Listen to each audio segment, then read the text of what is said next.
Alright guys, so I was not recording when Cynthia and Girantina came out, so I thought I'd make a video now and talk about them and show them off in battle, along with give my personal thoughts on them in case you want to summon for them. But in the grand scheme of things, Cynthia and Dialga, or Girantina, sorry, are someone that you probably should summon for, because they are the only Master Fairs in the Sinnoh region.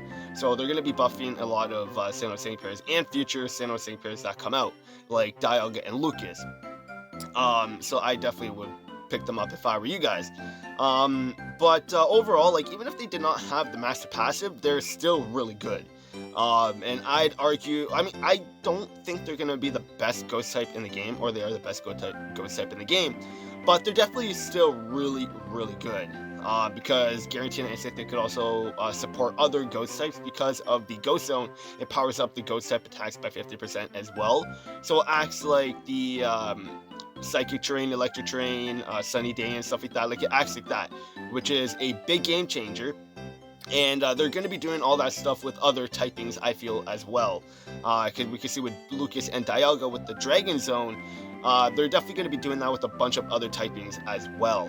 So things are going to be getting pretty wild in Pokemon Masters in the coming year. So it's going to be interesting to see what they do. But for the movesets, I'm sure a lot of you guys already know anyways, but for the moveset, they have Shadow Ball, Shadow Force, Ghost Wish, which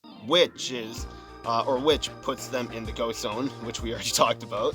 And Show Me Your Secrets is their trainer move, and it raises their attack and special attack by 4 stat ranks, raises the crit by 3, and it lowers their defense and physical and their special defense by 1 stat rank. And you can only use it once, so you don't have to worry about your special or your physical defense getting lowered too much. So that's not an issue there. And then for their passive, they got the Master Passive for the Sinnoh region, so they get a total power up for 30% on the damage, and their maximum damage reduction up to 26% if you have a full Sinnoh team. And then they have Sundering 9, which lowers the target's defense or special defense or both when you attack the enemy. And they have invigorating I don't know why I'm struggling on that, but Invigorating Shadow 2 charges the user's move gauge by 2 when it takes a Shadow Presence, which actually is very helpful. And then they have Super Shadow, and it applies a super effective next effect to the user when it takes a Shadow Presence, and that helps with their physical attack because, as you can see, their special attack is higher than their physical attack. So when you use Shadow Force, they're going to be getting the super effective next effect on it, and that will help with their damage because it is lower than their special attack. But once you use up all your Shadow Forces, then it's basically done. But anytime you use Shadow Force, you're going to be getting that super effective next, which will be very helpful. And then for the grid, I have 2 grids built for them, and we will quickly go over that. So for grid 1 is basically for Shadow Ball, and I have Shadow Ball power-ups along with Invigorating Shadow 1, which when you go into Shadow Force, it charges it by 3 move gauges instead of 2, because we have the Invigorating Shadow 1 over here on the grid 2. And then we have Super Duper Effective 2, along with Shadow Ball move gauge refreshes, Shadow Ball Super Duper Effective 1, and then we have, what is this, Ghost Wish Moral Boost 4. So it has a 50% chance of raising the special attack of all ally sync pairs by 1 when it uses the training move. So it's not bad. So like they can get up to +6 special attack if you get lucky on Ghost Wish, if you're relying on them being self-sufficient. And then for the other grid, I actually don't have anything active for that. Okay. I thought I had another grid active, but that's the only one I have. And my phone's gonna die. Nice, very cool. With further testing, like, I feel this is probably one of the better teams to run Cynthia with, because like everyone here has a Master Passive, so it's just gonna be insane. And I'll show you guys in battle. Like I'll show you in co-op and in regular solo mode, but we'll do a solo mode first, and it's gonna be against it's gonna be in the Father or Foe event with Kira McGuesses. So there's really no other stage to do this in that like we could really try it. But like Cynthia is not going to be super effective here, but you can really see the damage that she outputs over here. But like I said, this is going to be one of the better teams to run Cynthia on. Everybody has a Master Passive here. And she also boosts Lily and Lunala because of the Ghost, like the Shadow Zone. I keep thinking it's the Shadow Zone, like from Yu-Gi-Oh. but it's the Ghost Zone, and it will help support Lily do a lot of damage as well. But let's go into the battle and see how Cynthia performs over there. Alright, so we're in the battle, and I'm actually going to put the speed on very slow, just because why not? And we're going to sort of use the training move for everyone here, just so we can get Girantina and Cynthia to sync move, so that we can see the sync move animations and everything as well. So obviously once we use the Ghost Wish, then we're going to be in the Ghost Zone, and that will help Girantina do more damage, of course, because it boosts Ghost type attacks, but it will also help boost Lily and Lunala's attacks as well. So we're not super effective here, but we can sort of see the damage that Girantina is going to be able to do. So now that we took the Shadow Force, we are going to be super effective next, but there's no one here that's super or weak against Ghost type, so it's not really going to matter. So they did 1,700 damage, which is, it's kind of bad, if I'm going to be honest, but we are not super effective. But the damage really relies on the Shadow Ball because their special attack is much higher. But when you are super effective, then Shadow Force is going to be doing a lot more damage just because of the super effective next. Cynthia will be doing a good amount of damage in general. Like, even if you're not super effective, Shadow Ball, when you're in the Ghost Zone, is going to be doing a lot more damage. And for their sync move, it gets more powerful when you are in the Ghost Zone as well because of that multiplier, plus of the 1.5 times multiplier on their sync move when they are 6-star. And they just get other multipliers when they're lowering the special defense and everything too. So the more you attack, the more damage you're going to be doing basically because it lowers physical and special. So regardless, Shadow Force and Shadow Ball will be doing more damage over time unless the enemy does have like one of those abilities that or passives that will prevent you from lowering their defenses. So, but Shadow Ball doing 4,400 damage now. And that's not even being super effective. So if we were super effective here, Girantina could easily be doing like about 8,000 damage, or like 6,000 to 8,000 damage or so. And that is definitely impressive because it's just easy and free for Girantina to be doing this much damage. And they're not even +6, like they're at +5 special attack, but still, like that is pretty impressive regardless. They do have the endurance effect added on them, so like we're not going to be able to one-shot them or not like kill them right away. So 5,200 damage on Shadow Force, not super effective, so it's not bad at all. Yeah, we'll do that for Lunala, and then we'll, okay, well, the Ghost Zone is gone, so but we were able to see how much damage Dialga was able to do, or Girantina, sorry. So they were doing like about 5,000 damage in the Ghost Zone. So without the Ghost Zone, they're going to be doing how much damage? They are going to be doing 2,000, basically 3,000 damage. So it's still not bad.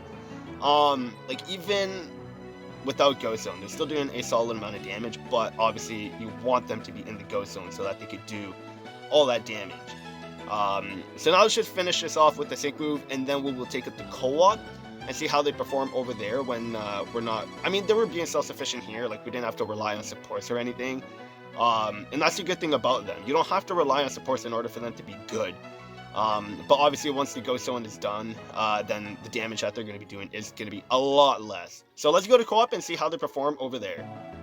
Alright, so now we're in the EX Plaza, and we're going to be going up against Marshall because in this stage they are Pokemon that are weak against Ghost.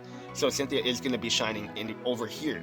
And for the side Pokemon on our team, I have level 1s here just so we don't have to worry about getting the Unity attack or the or other Sync Pairs on our team disturbing our combo to show off Cynthia. So I literally keep level 1s on purpose just so I don't have to deal with this stupid Unity attack. I really hate the Unity attack. I could just waste so much time. And it kind of ruins a combo as well. Like when you're just on a roll and you're just spamming attacks and then you come across the Unity attack, it just ruins a whole bunch of stuff and I don't like it. Enough of that. Let's just get into the battle and see how Girantina and Cynthia are when they are super effective. And once again, like we're going to be doing it in like normal speed, just so we can sort of get the full view on everything here. I typically do it on ×3 speed just because like when I'm playing I want to get it done super quick, but that's when I'm like grinding. But like when I'm showcasing and everything, then like I do this. So we will be super effective against the Medicham here, but everyone else they're going to be weak against Psychic type, so But let's go in with Shadow Force and see what... Oh, okay. Well, we targeted Conkeldurr. I meant to do Medicham, because that's obviously who is super effective or weak against Girantina. So we are going to be doing 17,000 damage. Okay, that's definitely impressive. So now let's just keep attacking Conkeldurr and the other Pokemon that are weak, or that are here, so that we can get the Medicham to come out again. Just so we can be super effective, because I want to try to get us to Sync Move before we attack the Medicham, so that we can get the 50% buff along with being super effective next, because we know that we did like 17,000 damage there against the first Medicham. So I want to see how much we can do when we are super effective with the super effective next and 50% buff against the Medicham. Oh no, we're gonna have the Unity attack. Please knock him out. Please knock her out. Thank you. I was so worried. I wasn't even paying attention against for the Unity attack countdown. So now we are. We're not even gonna get the Sync Move off, but that's okay. So I guess we can sort of see what Shadow Ball can do, because we did see what Shadow Force was able to do. So, you know what? I'm thinking, okay, we're flinched, so we can't even attack. So let's just go for the Sync Move and see how much of the Sync Move can actually do when we're super effective. You can kind of fix it to where you can get the super effective next on your Sync Move. Okay, if you're going up against someone that is not weak against Ghost types, and then you use Shadow Force, but then knock them out, and then you have a side Pokemon that's weak against Ghost types, then you could fix it to where you could use Shadow Force on the one that's not weak against Ghost, knock them out, and then you have the super effective next added after that, so that you could use it against the one that's weak on your Sync Move. So you could do that. But yeah, like, there you go. Like, Girantina and Cynthia, they're definitely really strong. And when they are going up against someone that is weak against Ghost types, they're going to be shining. And I feel that they are going to be one of the best options to choose when it comes to Ghost types and go to Ghost types. So these are the Ghost types that I currently have. So honestly, it's up between Lunala and Cynthia and Girantina. I'm leaning more towards Girantina and Cynthia being the best Ghost types in the game now. But let me know what you guys think. Do you think Cynthia is better than Lily? Leave your comments down below. But that's going to be it for this video. We saw what Cynthia and Girantina could do when they are not super effective, and then we were able to see what they were able to do when they were super effective. But again, let me know what you guys think of Girantina and Cynthia. Let me know if you are going to summon for them or if you already did. And if you did summon for them, let me know if you got them and if you have them at 3 out of 5 or whatnot. But that'll be it for this video. Hopefully you guys enjoyed, and I will see you guys later.